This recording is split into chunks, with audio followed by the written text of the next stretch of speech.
A waxing moon glints off the calm sea in the east of Rayclast.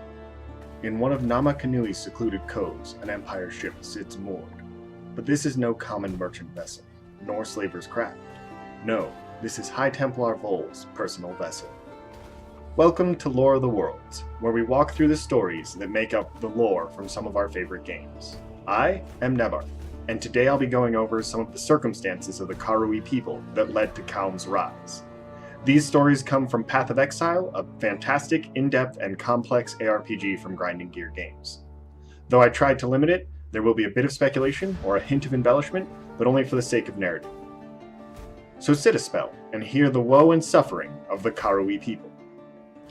The Karui are an islander people native to Namakanui, just southwest of Sarn, the Eternal Empire, and Oriath, the small island territory. Known for their strength, dark hair, and tanned and tattooed skin, these men and women strictly followed a code called the Karui Way. This led their neighbors to see them as nothing more than tribalistic barbarians who worshipped old gods and long-dead ancestor spirits. The Eternal Empire treated them the worst, seeing them as human chattel, and going so far as allowing the enslavement and sale of the people all across its lands with no repercussions. While the Karui attempted to fight back, and their physical strength and ferocity impressed many in the Empire and surrounding lands, they were ultimately outmatched by the Empire's soldiers, tactics, and most notably, their magic. Certain Karui warfare traditions actually became a massive weakness that the Empire relentlessly exploited. For instance, Karui warriors were forbidden to use bows and other such projectiles, stating that warriors face battle head-on. Being less organized and more a loose coalition of tribes also worked to the detriment of the Karui. In the end, they found it too difficult to fight off these invaders in their lands, and continued to lose people to the endless appetite of the Empire.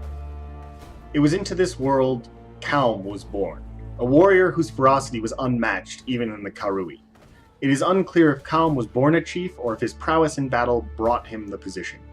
But upon reaching the station, the fire that burned in him only grew, as did a hunger for conquest and revenge. Despite the Empire's common slander against the Karui's intelligence, Kaom was actually quite clever, and knew that he would need more than his meager force to turn the tables on the Empire. It was at this time that Vol, the High Templar of Thebris, came to the archipelago seeking warriors to aid in what Kaom saw as a crazy power grab. Decidedly disinterested, Kaom still listened to his proposal with sharp ears searching for his enemy's weaknesses. It was then Vol offered something too great for him to dismiss. Freedom, for him and his people. No longer would they be slaves to the new empire this Templar was proposing.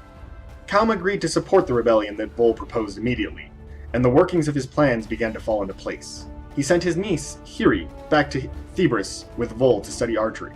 After consolidating his power, he set about the Karui lands, and met with the other chieftains, starting with the weakest, and proposed they join his cause and lend warriors to his banner. When they refused, he slaughtered them and took what he wanted. Eventually, the other leaders joined him rather than face his axe. When Hiri returned, she taught the other women what she had learned, as Kaom prepared his warriors for the coming battle. His mind worked overtime on how to win against those who had held them down for so long. After a time, across the sea, a ship brought Kaom a signet ring emblazoned with a lion, the signal.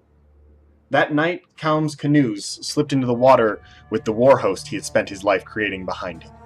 Men and women ready to throw off the Empire's shackles, to stop surviving, and to start living. To see Kaom's plan come to fruition, join us next time as we explore the Karui role in the Purity Rebellion, and how the savagery of the Karui became forever burned into the minds of the Eternal Empire's people. If you liked this video and want to see more glimpses into the lore of the worlds, please like and subscribe. Hit that bell icon if you want to get notifications so you never miss an episode. If you have any suggestions for games, characters, or other miscellaneous lore that I should cover, please leave a comment down below. I will also be streaming on Twitch at twitch.tv/Nebarth today at 6 p.m. Mountain Standard Time. That's 8 on the East Coast and 5 on the West. If you have any questions, corrections, or just want to hang out, you can find me there.